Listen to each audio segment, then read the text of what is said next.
காலம் மின்னல் வேகத்தில் யுகங்களாக சுழன்றாலும் அதை காட்டும் கடிகார முள்கள் தேங்கி இருப்பது ஒரு வட்டத்திற்குள்தான். மகள், மனைவி, அம்மா, பாட்டி என வெவ்வேறு பரிணாமங்களில் ஒரு பெண் தன் முக்கியத்துவத்தை உணர்த்தினாலும் அவள் முடங்கி கிடப்பது குடும்ப பொறுப்பு, குடும்ப கௌரவம் என்ற பெயர்களில் ஆண்களின் அதிகாரங்களுக்குள்தான். ஒரு பெண்ணின் வெற்றிக்கு ஆண் துணையாக நிற்கலாம். ஆனால் ஒரு பெண்ணின் வெற்றி எதை சார்ந்து இருக்க வேண்டும் என்பதே அவள் உலகின் ஏதோ ஒரு ஆணால்தான் தீர்மானிக்கப்படுகிறது என்பதுதான் பெண்ணினத்தின் சாபம். பெண் சுதந்திரம் என்பது விக்ரமாதித்தன் கதைகளில் வருவது போன்று 7 கடலுக்கு அப்பால் உள்ள கிளியின் உயிரில் பூட்டி வைக்கப்படவில்லை. நண்பன், தந்தை, சகோதரன், கணவன், சக பணியாளர், மகன் என பெண்கள் கூடவே பயணிக்கும் ஆண்கள் கையில் சிக்கிய பட்டாம்பூச்சியின் சிறகுகளாகத்தான் அது துடிதுடித்துக் கொண்டிருக்கிறது. 100 ஆண்கள் வெற்றியடைந்தால் ஒரு பெண் வெற்றியடைகிறாள். சில துறைகளில் இந்த சதவீதமும் இன்னும் கொஞ்சம் அதிகமாக இருக்கலாம். என்றாலும் மொத்தத்தில் பெண்களின் வெற்றி சதவீதம் இங்கு குறைவுதான்.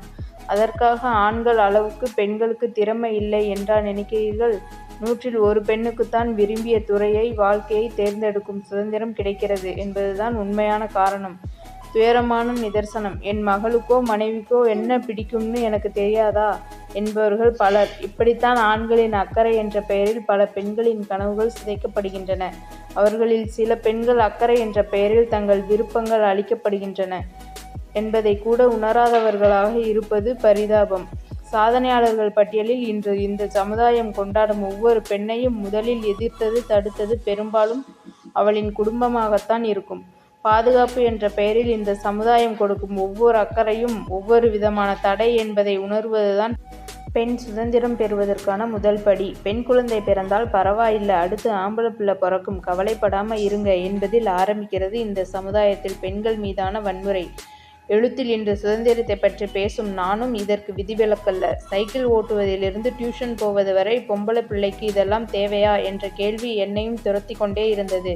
சில நேரங்களில் என்னை பலவீனமாக்கவும் செய்தது. பொம்பளை பிள்ளை வெளியூர்ல படிச்சு என்னத்தை சாதிக்க போகுது? பெரிய மனுஷி ஆனதுக்கு அப்புறமும் கூட படிக்கிற பசங்க கூட எல்லாம் பேச்சு தேவையா? பொம்பளை பிள்ளைன்னா பாவாடை சட்டை போட்டாதான் அழகு.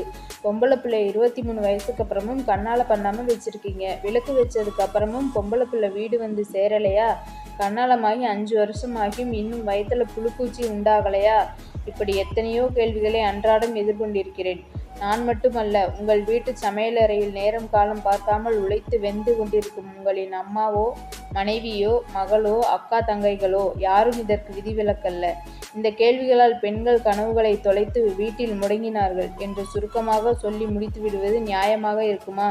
பணியிடம், தொழில், அரசியல், சமூகம் என எங்கெங்கோ பயணித்து போராடி சாதிக்க வேண்டிய பெண் சக்தியெல்லாம் இன்னும் வீட்டுக்குள்ளேயே வீணாகி கொண்டிருக்கிறது என்பது எத்தனை துயரம், அவலம். சதை, குருதி, எலும்பு என பிறப்பில் ஆணும் பெண்ணும் ஒரே உயிரினம்தான். அவர்களுக்குள் எந்த வேறுபாடும் இல்லை. ஆனால் பெண்ணை வீக்கர் செக்ஸ் ஆக்கியது இந்த சமூகம்தான். யோசித்து பாருங்கள். நம் வீட்டில் இருக்கும் 30 வயது பெண் தனியே பக்கத்து கடைக்கு செல்கிறாள் என்றால் 8 வயது சிறுவனை அவளுக்கு துணைக்கு அனுப்பும் கலாச்சாரத்தில்தான் நாம் இன்னும் உழன்று கொண்டிருக்கிறோம். பெண் பலவீனமானவள், ஆண் வீரமானவன் என்ற மூட நம்பிக்கை கருவேலம் விதைகளாய் இந்த சமூகத்தில் விதைக்கப்படுகிறது. பிரசவ அறையில் உயிருக்கே உத்தரவாதமில்லாத அளவுக்கு அச்சம் காட்டிய 1000 வழிகளை கடந்தும் குழந்தை முகத்தை பார்த்த நொடியில் புன்னகைக்கும் பெண்ணின் வலிமையை விட ஒரு வலிமை இந்த உலகில் இருக்கிறதா? பெண்களின் கண்ணீர் பலவீனம் என்றும் ஆண்களின் கண்ணீர் பாசத்தின் வெளிப்பாடு என்றும் கட்டமைத்தது இந்த சமூகம்தானே. எதுல எல்லாம் சுதந்திரம் வேணும்னு நினைக்கிறீங்க? என் தோழிகள் சிலரிடம் கேட்டேன். கிச்சனிலிருந்து ஒரு நாள் விடுமுறை கிடைச்சா போதும். அது எவ்வளோ பெரிய விடுதலை தெரியுமா? ஒரு டேட்டு போட்டுக்க 4 வருஷமா வீட்டில் கேட்டுக்கிட்டு இருக்கேன்.